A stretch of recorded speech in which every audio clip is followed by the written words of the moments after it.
Hello students, how are you? Welcome again in your science class and midterm exams के बाद अपना नया chapter start करते हैं और आपका जो चैप्टर है नया चैप्टर वो है chapter number 15 okay and the name of the chapter is some natural phenomena got it. और इस चैप्टर में डियर स्टूडेंट्स नेचुरल फिनोमिनन के बारे में बताया गया है। ठीक है, हमारे इस नेचर में दो टाइप के फिनोमिना हमें दिखाई देते हैं जो कि हमारे सोसाइटी में प्रॉब्लम क्रिएट भी कर सकते हैं और ये हेल्पफुल भी होते हैं। फॉर एग्जाम्पल इसमें इस चैप्टर में जो डिस्कस किए गए हैं दो नेचुरल फिनोमिना हैं। सबसे पहला नेचुरल फिनोमिना है लाइटनिंग और दूसरा है आपका अर्थक्वेक। ठीक है, तो इस चैप्टर में दो नेचुरल फिनोमिना हैं जिनके बारे में डिस्कस किया गया है। तो हम सबसे पहले अपना फिनोमिना लेते हैं लाइटनिंग। Got it. हमारे घरों में लाइटनिंग हमें स्पार्क दिखाई देती है, इलेक्ट्रिसिटी दिखाई देती है। तो ये तो जनरेट हम करते हैं, ठीक है, जनरेटर से हमें इलेक्ट्रिसिटी मिलती है और अपने घरों में हमें ये दिखाई देती है। लेकिन तुमने देखा होगा कि एक स्पार्क जनरेट होता है क्लाउड्स के बीच में भी, तो वो तो वहां पर तो हम जनरेट नहीं कर रहे हैं, तो दिस इज नेचुरल फिनोमिना, वहां भी जनरेट हो रही है। Got it. अब दिमाग में क्वेश्चन ये आता है कि वहां कैसे जनरेट हो रही है। So in this chapter we will discuss about two natural phenomena which is lightning and earthquake। तो पहले स्टार्ट करते हैं हम lightning। lightning क्या होती है? lightning a spark produced in clouds followed by thunder। ठीक है, आवाज के साथ जो लाइट स्पार्क दिखाई देती है हमें, ठीक है, ब्राइट ब्लूइश कलर की जो स्पार्क दिखाई देती है हमें, वो कहलाती है लाइटनिंग। Got it. ये जो लाइटनिंग होती है ये प्रोड्यूस होती है ड्यू टू चार्जेस। ठीक है, this lightning is produced due two charges. अब हमारे दिमाग में क्वेश्चन आता है कि चार्जेस क्या है, चार्जेस क्या होते हैं, चार्जेस कैसे जनरेट होते हैं। ओके, क्लाउड्स में इलेक्ट्रिसिटी कहाँ से आई, क्लाउड्स में इलेक्ट्रिक चार्जेस कहाँ से आए। हम यहाँ पर तो कह सकते हैं कि हमने मेटेलिक वायर लिए थे और उन मेटल्स तो बहुत अच्छी कंडक्टर होती है, इस वजह से इसमें इलेक्ट्रिसिटी आ रही है। क्लाउड्स में कहाँ से इलेक्ट्रिक चार्जेस आए, ठीक है, और ये इलेक्ट्रिसिटी क्लाउड्स में कैसे जनरेट हुई, हम लोग इस चैप्टर में ये सारी बातें डिस्कस करेंगे। ठीक है, तो स्टार्ट करते हैं हम चार्जेस से। डियर स्टूडेंट्स, इलेक्ट्रिसिटी क्या होती है? इलेक्ट्रिसिटी आपकी होती है फ्लो ऑफ चार्ज। ठीक है, चार्ज का जो फ्लो है एक पर्टिकुलर टाइम के लिए, वो कहलाता है इलेक्ट्रिसिटी। ठीक है, तो हम स्टडी करते हैं फ्लो ऑफ चार्ज। चार्ज क्या है, व्हाट इज चार्ज? ठीक है, देखो हमारे चारों तरफ जितनी भी चीजें हैं वो किन चीज से मिलके बनी है? एटम से। ठीक है, चार्ज कहाँ से आता है ये स्टडी करते हैं सबसे पहले। तो सबसे पहले हम देखते हैं कि हमारे चारों तरफ जितनी भी चीजें हैं वो किससे मिलके बनी हुई हैं? एटम से। और एटम के 2-3 सब एटॉमिक पार्टिकल्स हैं, electron, proton and neutrons. Got it. Electrons पे नेगेटिव चार्ज होता है, प्रोटॉन्स पे पॉजिटिव चार्ज होता है एंड न्यूट्रॉन्स पे कोई चार्ज नहीं। ठीक है, तो ये जो चार्जेस हैं ये हर एटम पे प्रेजेंट होते हैं और ये चुपचाप बैठे रहते हैं अपने, अनटिल अनलेस हम इनको किसी के कांटेक्ट में ना लाएं। Got it. जब हम इस एटम को दूसरे एटम के साथ रब करते हैं, ठीक है। जब हम इन एटम्स को दूसरे एटम्स के साथ रब करते हैं तो यहाँ से क्या होता है कि कुछ चार्ज रबिंग की वजह से, फ्रिक्शन की वजह से ट्रांसफर हो जाता है दूसरे एटम पे। तो यहाँ पर हमने क्या किया, जो एक एटम था या एक सब्सटेंस था, ठीक है, उस पे हम मान के चलें कि कोई चार्ज नहीं था सपोज, ठीक है, लेकिन हमने एक एटम जिस पे चार्ज प्रेजेंट है उसके साथ उसको रब किया तो वो अपना कुछ चार्ज उसने उस पे ट्रांसफर कर दिया, तो अब ये एटम चार्ज्ड हो गया। Got it. तो अब इस चार्ज आ जाने की वजह से ये सब्सटेंस अपने चारों तरफ कुछ इलेक्ट्रिक फील्ड जनरेट करेगा, ठीक है। Now due to this electric field electricity generated, got it. और ये जो इलेक्ट्रिसिटी जनरेट हुई है ये किसकी वजह से हुई है, charges which are in the position of rest, जो एटम में चुपचाप बैठे हुए थे। तो जो रेस्ट चार्जेस जो शांत की स्थिति में बैठे रहते हैं रेस्ट पोजीशन पे, उनकी वजह से जो इलेक्ट्रिसिटी जनरेट होती है वो कहलाती है हमारी स्टैटिक इलेक्ट्रिसिटी।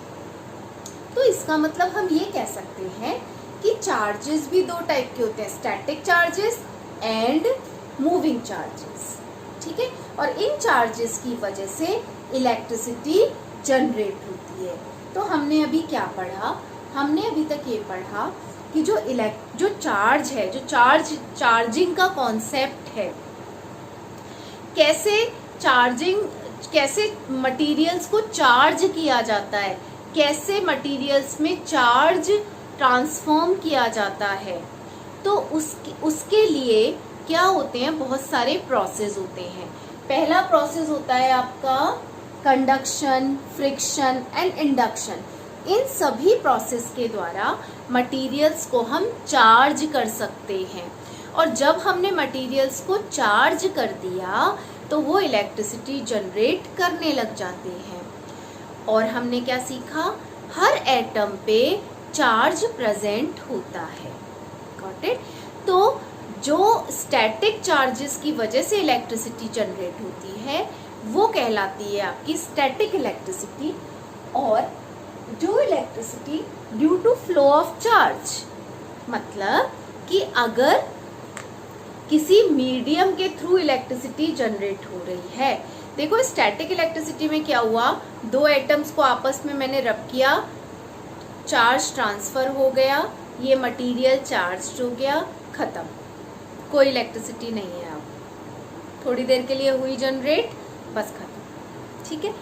तो यहाँ पर कोई मीडियम नहीं है फ्लो ऑफ चार्ज का, तो इसलिए ये करंट कहेंगे ना, करंट इलेक्ट्रिसिटी नहीं है, बहने वाली इलेक्ट्रिसिटी नहीं है, ये स्टैटिक इलेक्ट्रिसिटी है, ठीक है। ऐसे ही अगर मेरे पास दो तार हैं, एक तार है और तार में एक जगह से दूसरी जगह इलेक्ट्रिसिटी आ रही है, तो this electricity is due to flow of charge के मूवमेंट की वजह से इलेक्ट्रिसिटी आ रही है, this is called current electricity, ठीक है।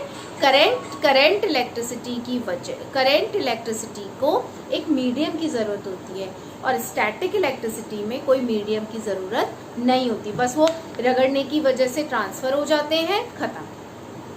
थोड़ी देर तक इलेक्ट्रिक फील्ड रहती है इसके चारों तरफ, फिर इलेक्ट्रिक फील्ड जनरेट नहीं होती है, गॉट इट।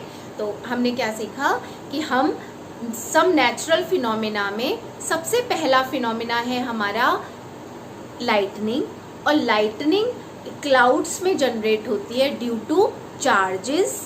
और अब ये चार्जेस कहाँ से आते हैं, तो हम जानते हैं हर एटम पे चार्ज होता है, एटम 3 सब एटॉमिक पार्टिकल से मिलके बना होता है, और ये चार्जेस एक एटम से दूसरे एटम पे ट्रांसफर किए जा सकते हैं bye rubbing, by induction and bye conduction, ठीक है। अगर बाय रबिंग से चार्ज ट्रांसफर हो रहा है तो वो जनरेट करता है स्टैटिक इलेक्ट्रिसिटी, यहाँ पर कोई मीडियम की ज़रूरत नहीं है।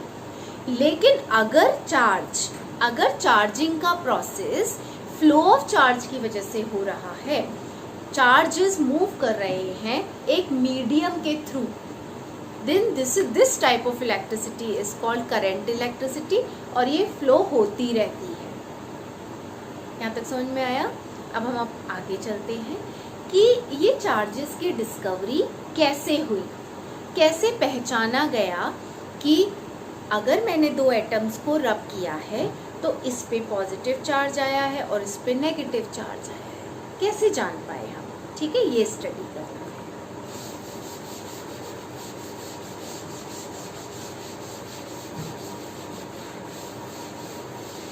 देखो, जो चार्जेस होते हैं वो आपके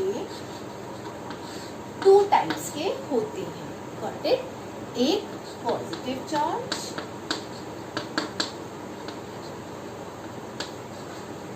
और एक नेगेटिव चार्ज। ठीक है, पॉजिटिव चार्ज मतलब पॉजिटिव एंड नेगेटिव मतलब नेगेटिव। ठीक है, अब एक साइंटिस्ट थे बेंजामिन फ्रैंकलिन। ठीक है, उन्होंने चार्जेस की डिस्कवरी की थी। उन्होंने क्या किया, एक बार ये देखते हैं। ठीक है, हमें कैसे पता चला कि ये दो सब्सटेंस है और मैंने इनको आपस में रब किया तो किसके पास पॉजिटिव है किसके पास नेगेटिव है, मुझे कैसे पता चला? तो देखो क्या होता है, पहले हम ये देखते हैं कि हर सब्सटेंस ना सबसे छोटी उनकी यूनिट होती है एटम, है ना? और एटम के अंदर भी 3 सब एटॉमिक पार्टिकल्स प्रेजेंट होते हैं। क्या होता है? एटम के अंदर सबसे अंदर न्यूक्लियस होता है और पॉजिटिव चार्ज कहाँ रहता है? न्यूक्लियस के अंदर, और नेगेटिव चार्ज जो होता है वो बाहर प्रेजेंट होता है। तो क्या होता है, जब एक एटम दूसरे एटम के साथ रब करता है तो रगड़ने की वजह से क्या होता है कि एक दूसरे में इलेक्ट्रॉन ट्रांसफर हो जाते हैं। ठीक है, पॉजिटिव चार्ज ट्रांसफर नहीं होता है क्योंकि वो न्यूक्लियस के अंदर रहता है, इलेक्ट्रॉन्स बाहर रहते हैं तो वो ट्रांसफर हो जाते हैं। Got it? अब होता क्या है, ऐसा भी हो सकता है कि ये कुछ भी ट्रांसफर ना करे और ये एटम अपने इलेक्ट्रॉन इसको दे दे। तो जब इसने इसके इलेक्ट्रॉन अपने ट्रांसफर कर दिए तो इस पे तो नेगेटिव चार्ज आ जाता है, इलेक्ट्रॉन पे ना नेगेटिव चार्ज होता है। ठीक है, तो जब इलेक्ट्रॉन दूसरे एटम पे चला गया तो उस वाले एटम पे इलेक्ट्रॉन्स की एक्सेस हो गई, अधिकता हो गई, और यहाँ पर इलेक्ट्रॉन की कमी हो गई। तो इलेक्ट्रॉन की कमी हो जाना मतलब पॉजिटिव चार्ज आ जाना, डेफिशिएंसी हो गई। ठीक है, तो इस तरीके से दोनों एटम्स चार्ज हो गए, ये नेगेटिव चार्ज हो गया और ये पॉजिटिव चार्ज हो गया। This is called charging process, got it? By rubbing, by friction. तो we can charge 2 bodies by rubbing, by conduction and by induction. ठीक है, अब क्या होता है ना, ये हमने समझा कि रबिंग से क्या होता है, इलेक्ट्रॉन्स जो होते हैं, जो चार्ज होता है वो एक सब्सटेंस से दूसरे सब्सटेंस पे ट्रांसफर हो जाता है। तो जिस पे ट्रांसफर होता है उस पे तो एक्सेस हो जाती है उस चार्ज की, और जिससे ट्रांसफर होता है उस पे डेफिशिएंसी हो जाती है उस चार्ज की।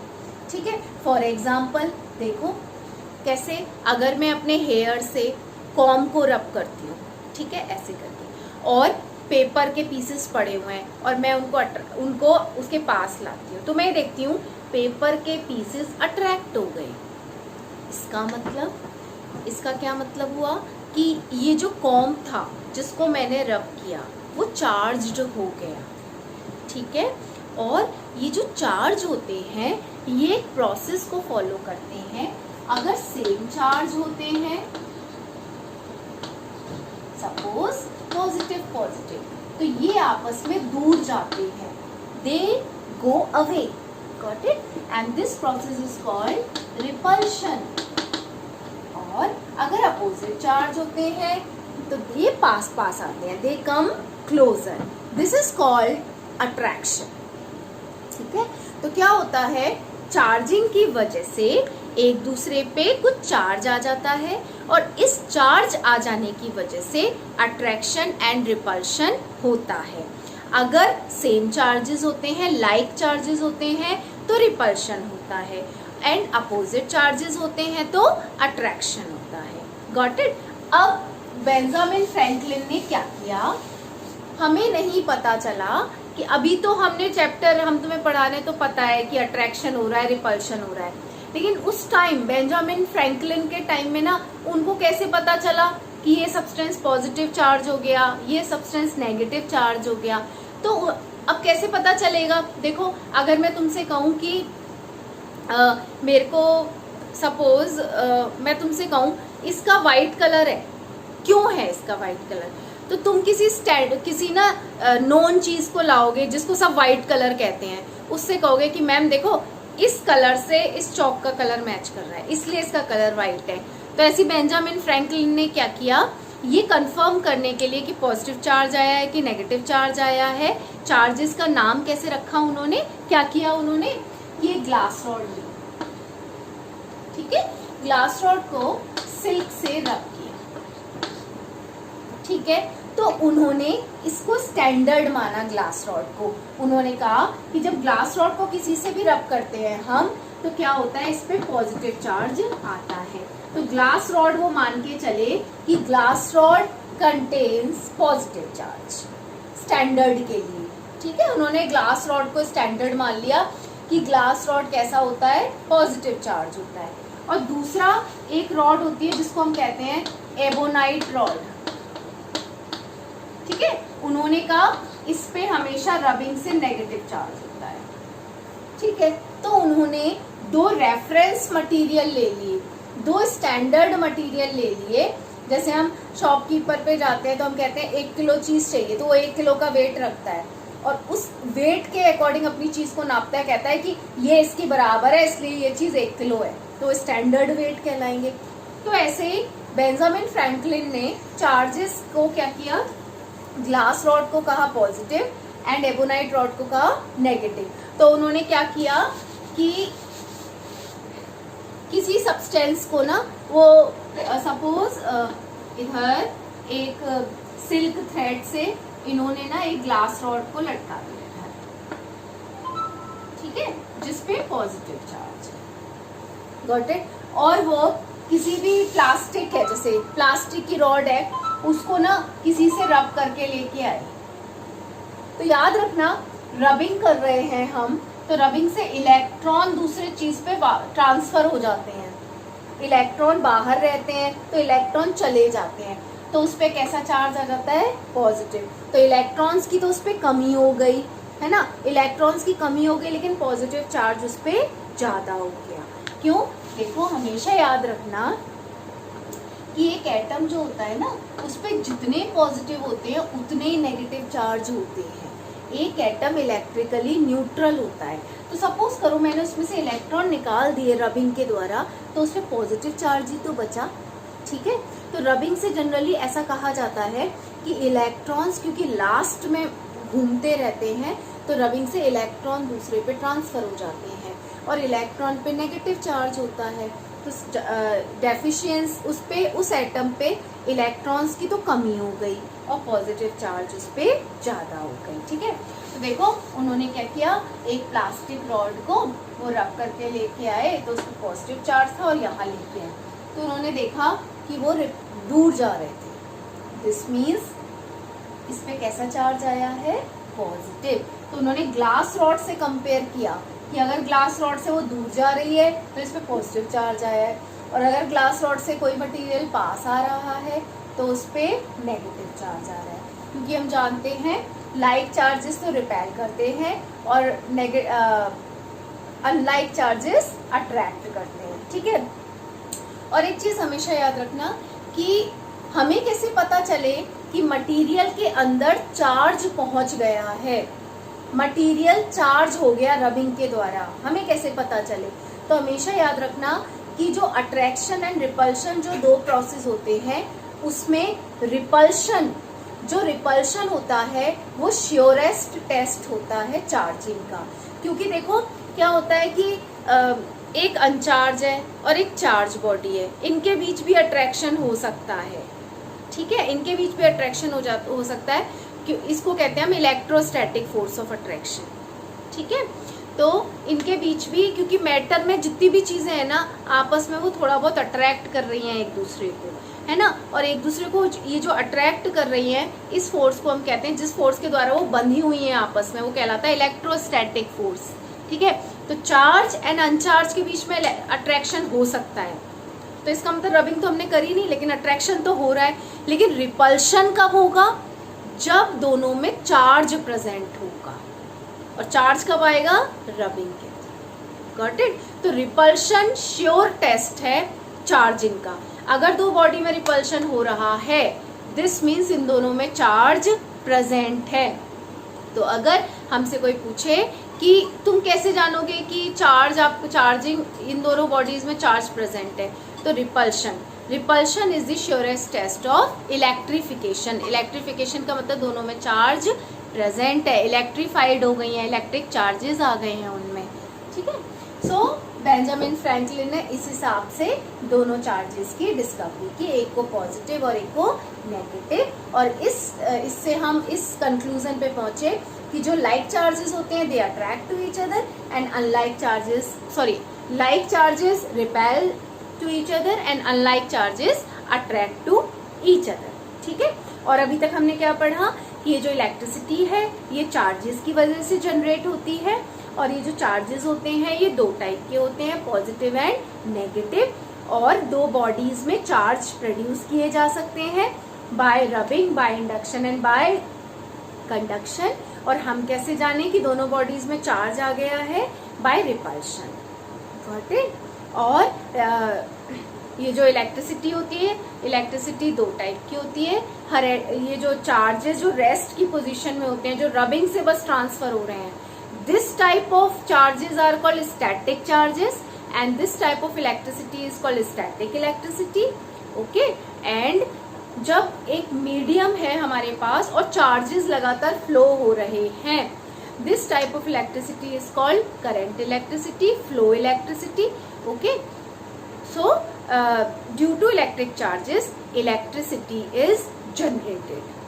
तो हमें इलेक्ट्रिक चार्जेस की जरूरत है इलेक्ट्रिसिटी जनरेट करने के लिए। इसीलिए तुमने देखा होगा कि जो जैसे कभी कभी तुमने ब्लैंकेट उठाया तो अचानक से ऐसे दिखती है स्पार्क टाइप से लाइट जल रही है जैसे, तो रबिंग की वजह से उसमें चार्ज आ जाता है, लाइट जनरेट हो जाती है उसमें। इन चार्जेस की वजह से ही क्लाउड्स में लाइटनिंग प्रोड्यूस होती है। क्लाउड्स बहुत बड़े बड़े होते हैं, दो क्लाउड्स आपस में पास में आते हैं और टकराते हैं, और क्या होता है क्लाउड्स के अंदर ना, देखो बताती हूँ मैं,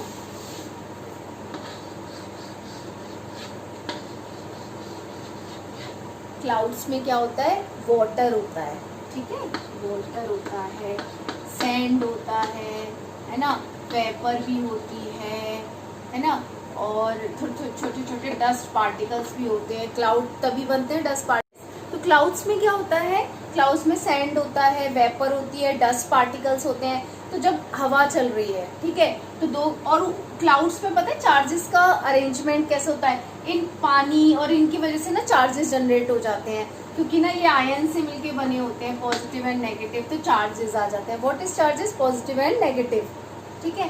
तो इसमें क्या होता है, and these charges are present in atom. तो ये चार्जेस क्लाउड में कैसे प्रेजेंट होते हैं, ऊपर की तरफ तो पॉजिटिव चार्ज रहता है और नेगेटिव चार्ज नीचे की तरफ, पॉजिटिव चार्ज ऊपर की तरफ और नेगेटिव चार्ज नीचे की तरफ। तो दो क्लाउड्स बह के आ रहे हैं, आपस में टकरा गए, और ये ना इतनी तेज होती है इनका मूवमेंट, बहुत तेज टकराते हैं। तो टकराने की वजह से क्या होता है, ये दोनों आपस में रब करते हैं चार्जेस, और रबिंग की वजह से इतनी तेज रबिंग होती है कि यहाँ पर लाइट प्रोड्यूस होती है, ब्लूइश कलर की लाइट, और आवाज भी प्रोड्यूस होती है। इतनी तेज टकराते हैं ये आपस में, चार्जेस इनके बीच में ट्रांसफर होते हैं, ठीक है, चार्जेस ट्रांसफर होते हैं एंड इनकी दो इलेक्ट्रिक चार्जेस हैं, ये इलेक्ट्रिक चार्जेस की वजह से ये इलेक्ट्रिसिटी प्रोड्यूस करते हैं। उस इलेक्ट्रिसिटी की वजह से स्पार्क जनरेट होती है, जैसे तुमने घरों में भी देखी होगी स्पार्क निकलती है, बिजली का कहते हैं ना स्पार्क निकल रही है, तो इस वजह से इलेक्ट्रिसिटी जनरेट होती है, थंडर सुनाई देती है। This bluish light followed by thunder, it is called light. Okay, तो अब तुम्हें समझ में आ गया होगा कि लाइटनिंग क्यों प्रोड्यूस होती है, due to the presence of electric charges inside the cloud. Okay, lightning is generated. Okay, इस लाइटनिंग की वजह से क्या होता है, ये मतलब अगर ये लाइटनिंग इलेक्ट्रिसिटी इतनी ज्यादा जनरेट हो या लाइटनिंग इतनी तेज हो तो क्या होता है, इसके जो चार्जेस होते हैं है ना, ये डैमेज कर देते हैं टॉल जो बिल्डिंग्स होती हैं। ठीक है, तो इन बिल्डिंग्स में क्या होता है कि जैसे ये बिल्डिंग है सपोज, तो ये चार्जेस क्या होता है आपस में टकराते हैं और टकराने की वजह से क्या होता है कि ये इधर आ जाते हैं, ट्रांसफर हो रहा है ना, इनमें ट्रांसफर हो रहा है तो बीच में आ जाते हैं, हवा में बहने लगते हैं चार्जेस। अब जब हवा में बहने लगते हैं तो हवा भी कहीं भी आ सकती है हवा। ठीक है, तो इसमें इतनी गर्माहट भी होती है, तुमने देखा होगा प्लग छूते हो तो कितना गर्म हो जाता है प्लग ड्यू टू इलेक्ट्रिसिटी, तो यहाँ इतनी गर्माहट भी होती है और इस गर्माहट की वजह से पूरी पूरी बिल्डिंग में नुकसान पहुंच जाता है, जो टॉल बिल्डिंग्स होती हैं। तो यहाँ पर क्या किया जाता है, टॉल बिल्डिंग्स के किनारे पर ना एक मेटल का वायर लगाई जाती है, मेटल की ना प्लेट लगाई जाती है, क्योंकि हम जानते हैं metals are good conductor of electricity. तो मेटल्स क्या करती हैं, ये जो एक्स्ट्रा चार्ज है, देखो क्या होता है, मैं एक बार फिर से बताती हूँ कि जब दो क्लाउड्स आपस में टकराते हैं, ठीक है, तो इनके ट्रांसफर होते हैं चार्ज, और ट्रांसफर होने की वजह से इनके बीच की जो एयर होती है उसमें कुछ चार्ज आ जाता है। ओके, और ये चार्ज बहुत ज़्यादा इसमें हीट होती है, इलेक्ट्रिसिटी होती है इसमें, इस वजह से जो टॉल बिल्डिंग्स होती हैं इनमें चार्ज गिरने का डर रहता है, इलेक्ट्रिसिटी आ जाती है, करंट लगने का डर रहता है। तो टॉल बिल्डिंग्स में क्या किया जाता है, किनारे पर ना मेटल्स की एक प्लेट लगाई जाती है। तो जो मेटल्स होती हैं वो अपने अंदर सारे एक्स्ट्रा चार्ज को एक्वायर कर लेते हैं, तो सारा एक्स्ट्रा चार्ज इधर चला जाता है।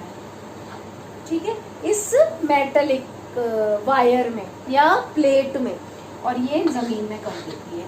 तो जो एक्सेस चार्ज होता है उसका ग्राउंड में जाना वो कहलाता है अर्थिंग। ठीक है, what is earthing, excess charge का डिस्चार्ज हो जाना। ठीक है, कहाँ पर, ग्राउंड में, दिस इज कॉल्ड अर्थिंग। तो ठीक है, तो this plate is called metallic conductor. Okay, and it is applied in tall buildings so that we can prevent our tall buildings from lightning. Got it? This is lightning. अब जब lightning हो रही है तो हमें ना बैठ जाना चाहिए नीचे झुक के। क्यों? क्योंकि क्या होता है, अगर हम खड़े रहेंगे तो हमारे ऊपर गिरने के ज़्यादा चांसेस रहते हैं। ठीक है, दूसरा अम्ब्रेला जो है उसको ओपन नहीं करना चाहिए, बिकॉज अम्ब्रेला इलेक्ट्रिसिटी को फिर इनवाइट कर रहा है अपने अंदर अट्रैक्ट करने के लिए।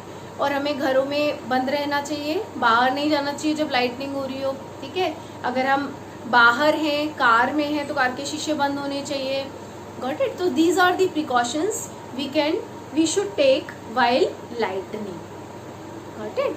So this is all about this chapter, and in next video I will explain what is earthquake. Okay.